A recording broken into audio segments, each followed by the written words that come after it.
Yep. Here at the trailer park where I grew up, and there's my nephew behind me, walking up to the pond up here.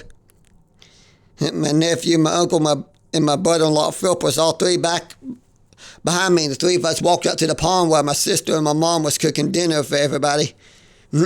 He got distracted by the giant snow pile. Where they live in North Carolina, in Conover, which is a small town just outside of Hickory, they don't get much in the way of snow down there, so he was loving the snow.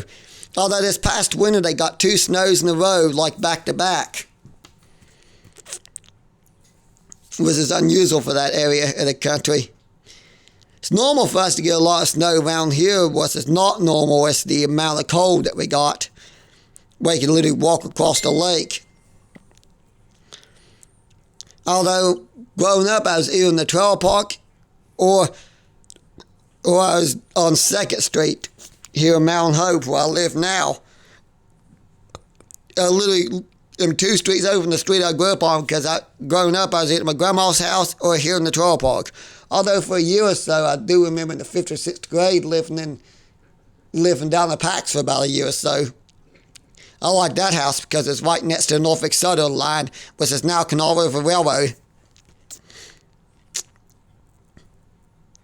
In that hill on the south side, most of the snow's milled off of it because it gets a lot of sun.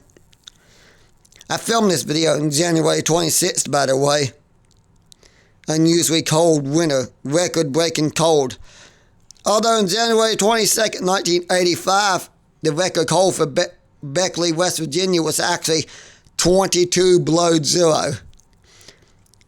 Apparently, there was a week or so in January where in the 1980s, in 1985, it was miserably cold, so even though it didn't get any record lows in this area, we got close to some record lows in this area, but we didn't beat them. A lot of places south of here and west of here got some record lows.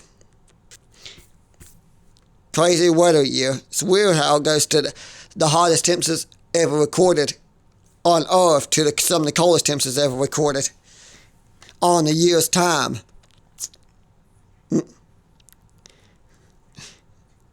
Yeah, my nephew was fascinated by that pipe with the water spewing out of it for the dryness for the pond.